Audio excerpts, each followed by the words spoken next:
want to talk about? So what's? Pennoyer versus Neff. I hate that case. Everybody hates Pennoyer versus Neff. Yeah, well, Stop freaking out about it. it's the case itself is like the great screw over, and it screws over law students every semester. Mostly because they have to read it for like 2 weeks, so the professor discusses it. It's not on the final exam. Not on the final, and it doesn't actually say anything important that you really need to know. But let's talk about it. Okay? Because the facts are going to annoy everybody. Right. The facts are really kind of annoying. Here are the facts. The only facts that you need to know. Ready? Mitchell was Neff's lawyer. Right. So his lawyer and client. And then Mitchell did some legal work for Neff. Neff is a deadbeat. And Neff is a deadbeat, and he skipped out on Mitchell's legal bill. And he doesn't pay the legal bills. So what does the lawyer do? He sues the client because he's a lawyer. Right. See. And by the time all that lawsuit stuff happened and got settled, and Mitchell got his judgment, Neff skipped town. So Mitchell goes, look. Not nipple. You were going to say nipple. I was going to say nipple. So Nipple decides that what he's going to do to collect on his legal bill is to get the judgment. Yeah, he gets the judgment, and then he's like, you know what? I'm not even going to tell Neff about this lawsuit. Oh, that's right. Yeah, I'm not even going to tell him. What I'm going to do is I'm just going to go. I don't want to have time to figure out where he is, where he's going. He probably, who knows? Maybe he was a criminal. It's such a bother. Who cares? So what he's going to do is he's going to go right to the newspaper. He's going to publish in the newspaper. Dear Neff, I'm suing you. Love, Mitchell. This is like having a baseball game, right? And the way that you organize a baseball game is that you get yourself a team together, and then you don't tell the other team that you're playing them. And then when they don't show up, you're like, you decide we won. Right? That's it. I put it in the newspaper. And where were you? And you didn't show up. So they won by default. Mitchell won by default, the same way that a baseball team wins by forfeit when there's not enough players. And he's very happy. So he takes his winning ticket, which is called judgment, and he decides to try to turn it into money.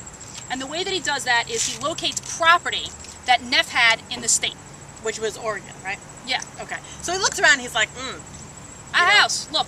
There's a house here, that's what we got. So he calls the sheriff and he does some hoop jumping to try to get the sheriff to sell the house. The tax sale, don't worry about it. Whatever. It's not important. Bottom line is Mitchell got his money and then he left, okay? He sold the house to somebody named Pennoyer. So Pennoyer's in the house and he's boogieing and everybody's happy and everything's wonderful. And one day, Neff comes home. And he's like, oh, that's my house. What the hell's going on here? And Pennoyer says, this is my house. I bought it from this guy Mitchell. Here's my thing, and here's Neff the deed. Goes, that son of a bitch. I knew I shouldn't have hired that guy. Well, he's out of the picture now, so the only guy he's got left to sue is Pennoyer. They got the caption of the case. Right. So that's now, why. Whatever they throw down in court, the moral of the story is that Mitchell screwed everything up.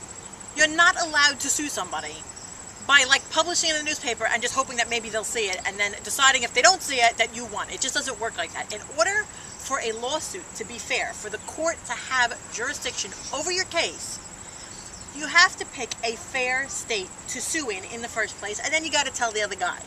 Yes. And the case ends up standing for the basis of jurisdiction. It ends up not even standing for the idea of notice. Right. But it ends up standing for you got to pick the right state. And in this case, Mitchell sued in Oregon, and that wasn't the right state. And there's a whole list of reasons why it was the wrong state. But that's not really important, because what's important is that you have to pick the right state. So I know that the lawsuit's what they're going to say. But there was those 5 things in the case? They're going to go, but with the 4 things, and how do I know what's the right state? And you just told me that it has to be right, but how do I know what's right? Don't worry about it. You're going to have a whole semester to discover about how you know what's it's the right state. You just have to know that the reason why we're starting with Pennoyer is because it's basically the first jurisdiction case. We got to start from somewhere. And it says, in order for a lawsuit to be valid and for a court to have jurisdiction, the state has to be fair for the defendant to be sued in. Later on, they're going to change the rules about how you figure out what's fair and what's not fair, but the rule will always stand that the state has to be a fair state. Otherwise, the court has no jurisdiction. That's it. That's the only thing you need to know.